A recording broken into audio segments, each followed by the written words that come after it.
There are so many hidden truths in Chinese history, something science can't explain. This is the Lotus Files. I'm your host, Zoe Yang. Like and subscribe before we travel to the Far East Empire, where every tale begins in the news but ends in silence. Beijing has always been a city of mystery. Beneath its ancient walls and modern skyline, stories persist, tales whispered across generations. Among them, one legend stands out. It's the story of a missing bus, a route that once ran through the remote western outskirts of the city. Over the years, its number changed, from Route 333 to 330, and finally, to the now infamous Route 375. Today, Route 375 runs a very different path between Beijing and Shizhaimen, a busy urban corridor. But back in the 1990s, it was the only public transportation running late at night between Yuanmingyuan Park and Fragrant Hills, a stretch of dark, deserted roads where few dared to travel after midnight. And it was on one of those cold November nights in 1995 that something happened, something the newspapers tried to explain, and the public never forgot.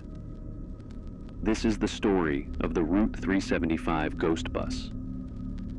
On the cold, windy night of November 14th, 1995, something terrifying happened in Beijing. A public bus slowly departed from the Yuanmingyuan Park terminal, pulling up to the South Gate station.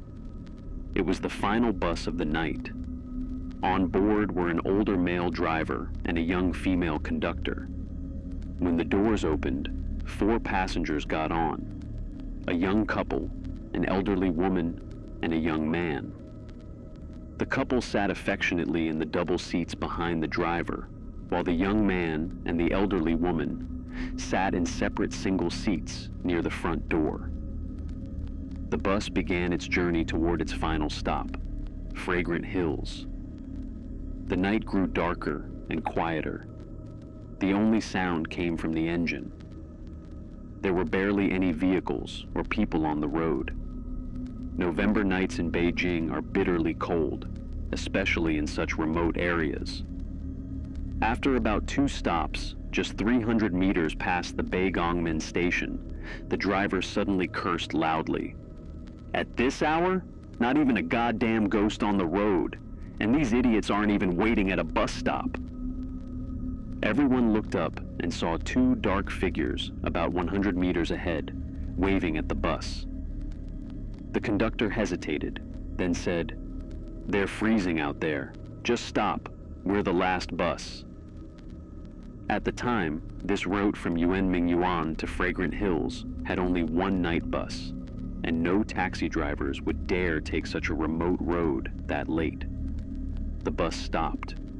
2 people got on, or rather, 3.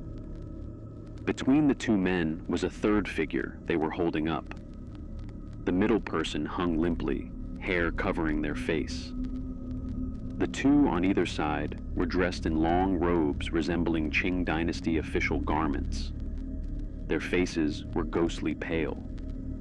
The atmosphere inside the bus turned tense. Everyone was uneasy. Only the driver kept driving. The conductor tried to calm them down. "Don't worry, maybe they were filming a history drama nearby and got drunk before changing clothes." Her words seemed to reassure the others. Only the elderly woman kept turning her head, staring seriously at the 3 in the back. The bus kept going.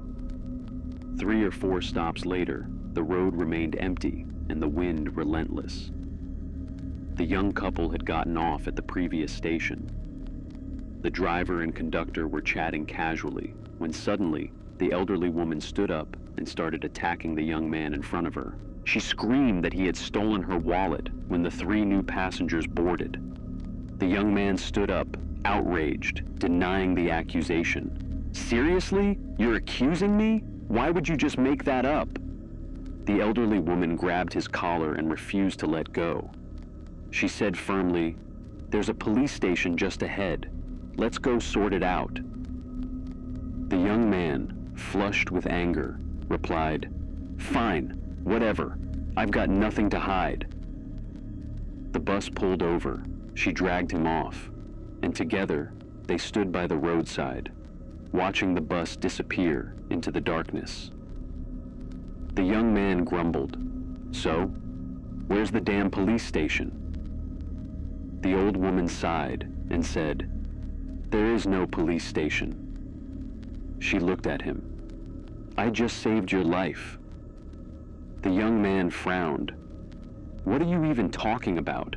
I'm fine."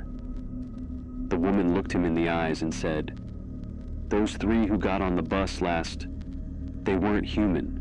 They were ghosts." The young man laughed. "Oh, come on.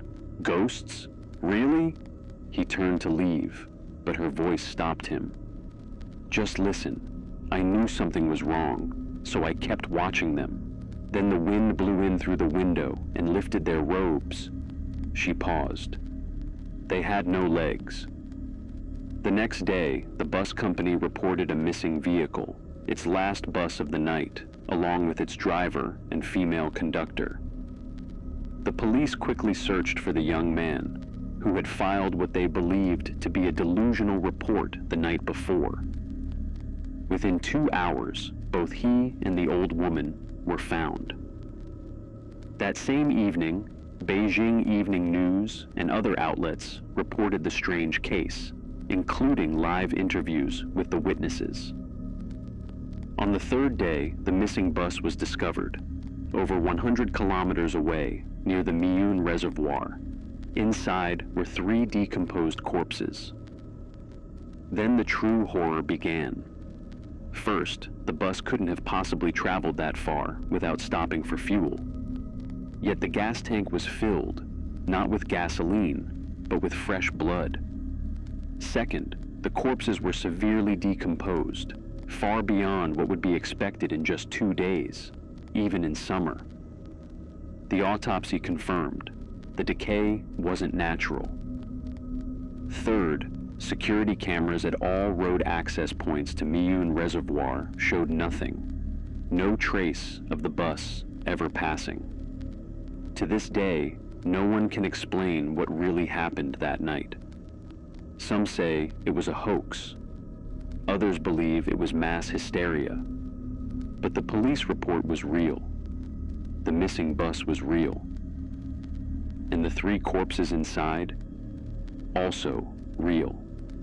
To this day, no one can explain how a vehicle vanished for 2 days, reappeared over 100 kilometers away, and ran on blood instead of fuel.